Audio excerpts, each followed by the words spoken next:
Ton temps n'est pas extensible? Ça tombe bien. Tu as 2 minutes pour explorer ensemble les tendances du marché de l'automation. Aujourd'hui, dans le domaine de l'automation, tout va très vite. Avec l'avènement de l'IA notamment, toutes les plateformes, toutes les solutions commencent et vont embarquer des solutions d'IA générative. Il va falloir suivre assidûment ce qui va se passer dans quelques mois. L'intégration de l'IA va changer pas mal de choses, notamment des robots qui vont être beaucoup plus performants et plus intelligents. On va pouvoir intégrer du langage naturel, on va pouvoir intégrer de la lecture de sémantique, de la lecture de caractères, d'aller interpréter des données qui juste là étaient trop compliquées à gérer d'un point de vue RPA. La RPA, bien évidemment, continue de croître. On est plutôt sur une tendance de fond avec un marché qui devient mature, notamment en France. Et donc, ça a également des bénéfices puisque cela permet d'avoir plus d'acteurs sur le marché avec des solutions, avec toujours plus de complémentarité, avec des connecteurs et également plus de ressources formées sur le marché. On a également des solutions qui se sont également spécialisées dans le domaine de la gestion du contenu, donc capture de documents, retranscription, stockage de la donnée. Et tout cela fait partie également du monde de l'automation. L'automatisation des tests logiciels et de l'assurance qualité fait aujourd'hui partie intégrante des besoins d'une entreprise et c'est pour cela qu'on voit également croître de nombreuses plateformes et de nombreuses solutions pour traiter uniquement de cette partie tests de non-régression et tests sur les applications. Enfin, on commence à voir également de nouveaux termes comme l'AIOps qui permet d'automatiser de manière intelligente les opérations sur notamment l'IT, comme aller faire du monitoring sur des logs, d'aller gérer des accès, d'aller contrôler des failles dans la sécurité du parc informatique. Alors chaque solution aujourd'hui a ses avantages, également ses inconvénients.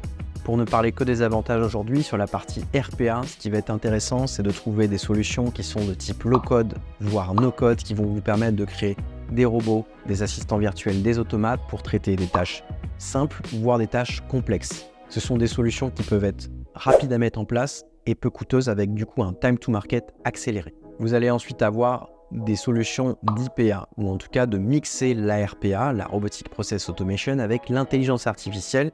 Aujourd'hui, on parle d'Intelligent Process Automation. Cela permet de combiner la puissance de la RPA avec cette scalabilité et cette mise en place rapide, avec ensuite de l'intelligence au travers d'algorithmes, de modules que l'on va plugger directement sur les robots. Les solutions de BPM, de Business Process Management, offrent également de gros avantages lorsqu'on a un besoin assez simple et assez clair identifié pour la mise en place d'un workflow de validation, un workflow de traitement. Ces solutions s'intègrent facilement dans l'écosystème IT et le parc d'applications d'une entreprise et sa mise en œuvre est également plutôt simple. Enfin, il y a également des intérêts à utiliser des solutions de mining comme le process mining, le task mining, communication mining.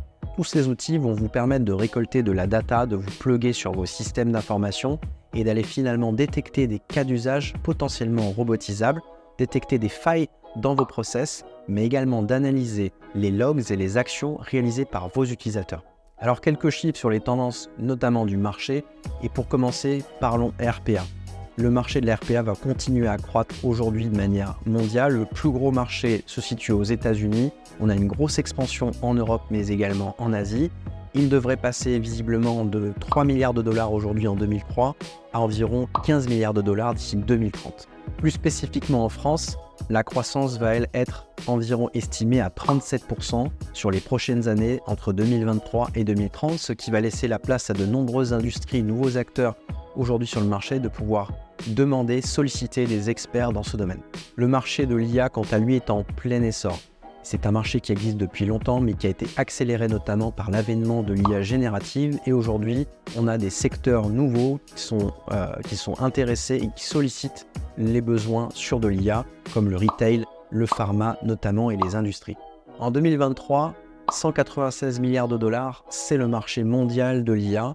Selon des études, il devrait faire x10 jusqu'à 2030 et donc c'est pour cela qu'aujourd'hui c'est un secteur absolument à suivre pour les entreprises. Le marché du BPM est également un marché en pleine croissance, important, intéressant à suivre parce que de plus en plus d'entreprises sollicitent des outils, des partenaires et des éditeurs et des experts pour pouvoir les détecter et chercher des optimisations quelles qu'elles soient. En 2023, ce marché mondial du BPM se situe à environ 17 milliards de dollars et il va croître jusqu'à environ 61 milliards de dollars jusqu'à 2030. Alors si cette vidéo t'a plu, tape dans tes mains, mais surtout abonne-toi pour en savoir plus sur l'hyper automation.